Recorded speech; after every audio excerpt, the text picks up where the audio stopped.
Chris, did you want to carry on with what you're presenting? I'm just conscious we're halfway through our allotted time. So, what Can I just say, Gabby wanted to say something. So yeah, it's coming up in a minute. Well, you don't know what I'm going to say. I'm married to you, I do. My question was, had she not been in breach of chopping down the trees, they would still be standing. Would she then have been able to propose a plan like the one she has done? Would that have had any feasibility? Because the trees would have been in the way and they would have been on a preservation order. She probably could put the application in, but she'd have to demonstrate that she was planting additional trees to take part of any that are going to be affected in the build. It would be part of the balance of the value of the development of the council.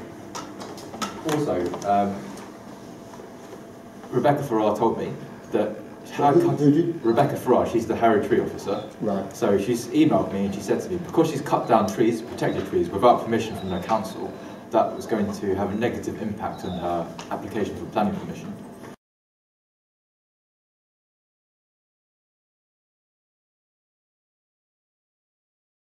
Yeah, there will be, I think they planned for 10 bins on the boundary fence with our property, but I think they're going to have nine flats. So if we have 3 bins for each flat at the moment, and I think Raymond told me he's going to bring in a new. Yeah, it's going up to 4 bins. Yes, going up to 4 with the food waste. That's 36 bins. 36 bins. No. Imagine the smell in summer. That's Yeah. going to be. If they continue to plan their location being right at the back, somebody has got to actually bring them all the way and manage all these things. And then we're going to end up with bins not being emptied because nobody can be bothered to bring them all the way from the back to the front to be emptied. And eventually.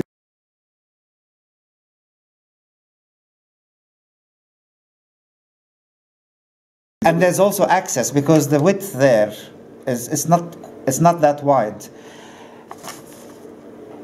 And going back to the point about the quality of the flats, I mean, some of the windows are very close to the boundaries, the actual fence, a 2-meter boundary. So people are looking out onto a fence.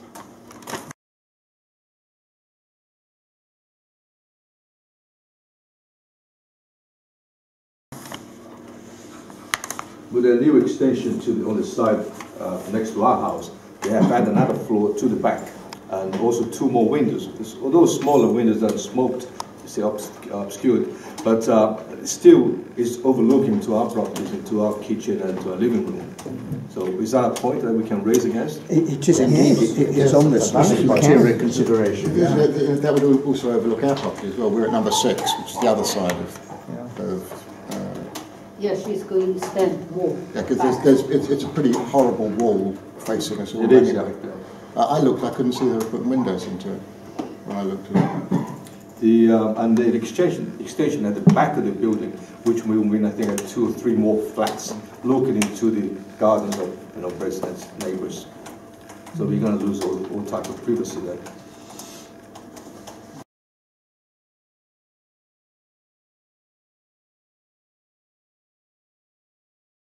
Like this thing is happening. How come the council hasn't approached any of us?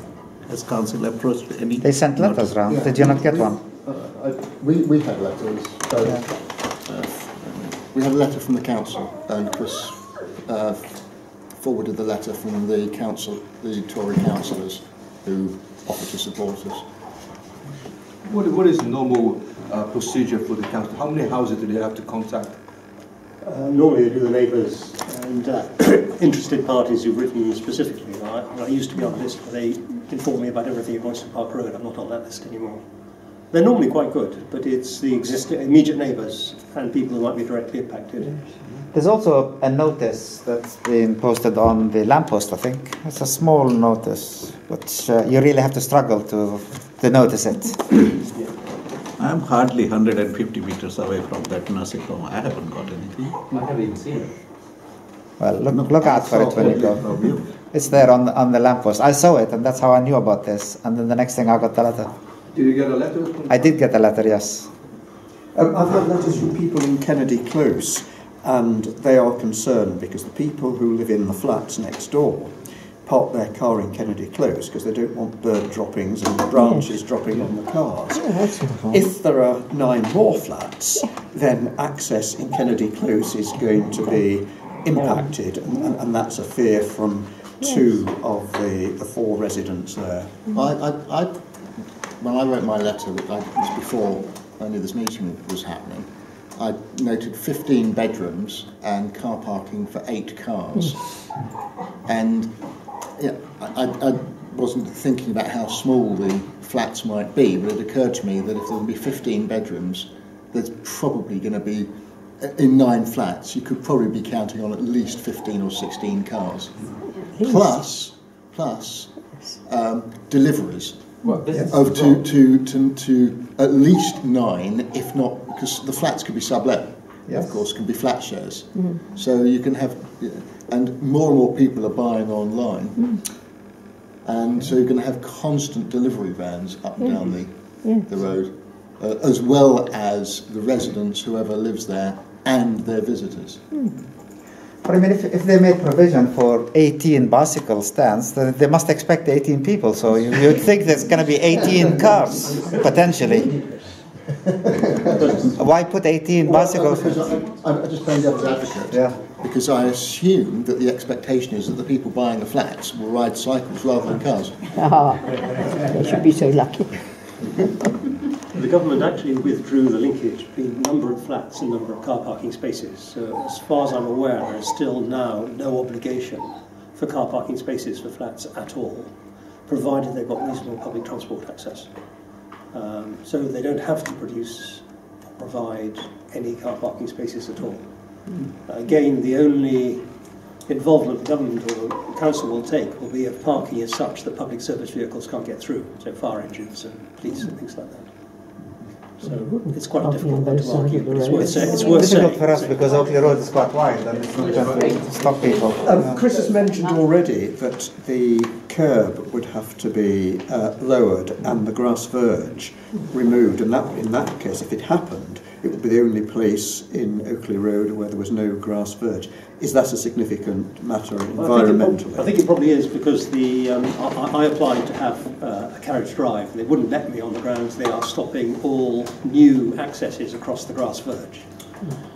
Okay, so I would be very surprised if they would allow a continuous drop curve in front of a block of flats, taking away the grass verge that's there.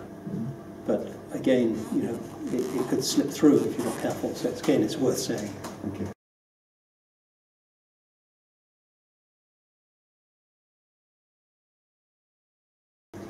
Tree on there, so they can't have a drop curve all the way across. There's a tree there. Would they have to knock that, cut that tree down? No. There's a tree on the pavement. But, but that's not hers. That's the council's. That's on the road. Right, over to you again, Chris, as you go through your... So this we're thinking for companies, no safe and convenient access for vehicles or pedestrians.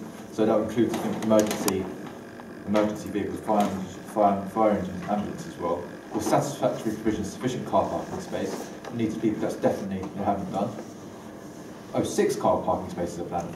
So it makes it even worse though. That's 18 secure cycle spaces, I think.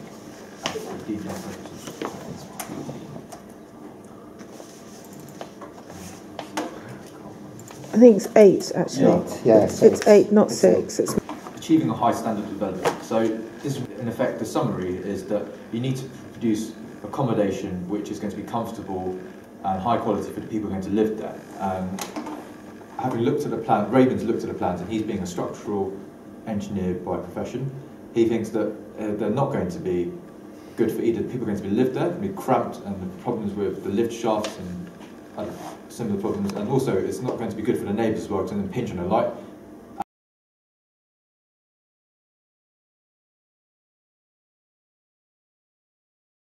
My letter, I was trying to think of the arguments against what I was saying. So the fact there's going to be, how many bedrooms did I say? 15 bedrooms. I know, you could have as many as 2 people in each bedroom, I guess. Really? They're not necessarily all double-sized bedrooms, but assume that that's the case, then is that, how many people currently live in the nursing home and work in the nursing home? There's 22 residents and it's 35 workers. Yeah. The workers are being shifts though. Yes. So, And as you know, and I anticipated, most of the workers seem to travel by foot rather than by cars. Yeah. So again, you know, at face value, you might think, well, hang on, you know, the numbers aren't that different, but actually the type of occupants would be very different. And I doubt many of the current occupants get loads of deliveries by courier, whereas I think it's fair to assume that most of any new residents would get those deliveries by courier. So there'd be far more traffic in the road, even for people who never come down our road, Tricia.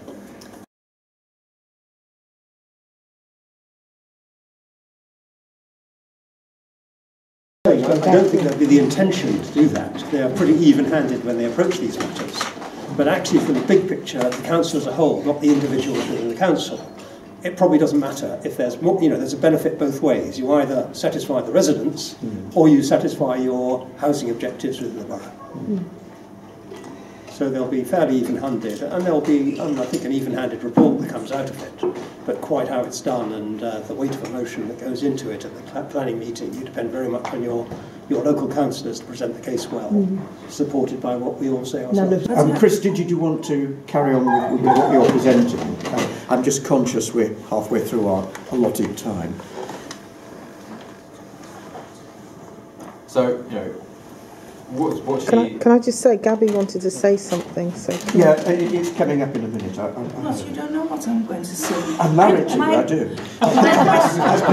My question was, had she not been in breach of chopping down the trees, they would still be standing. Would she then have been able to propose a plan like the one she has done? Would that have had any feasibility? Because the trees would have been in the way and they would have been on the preservation order.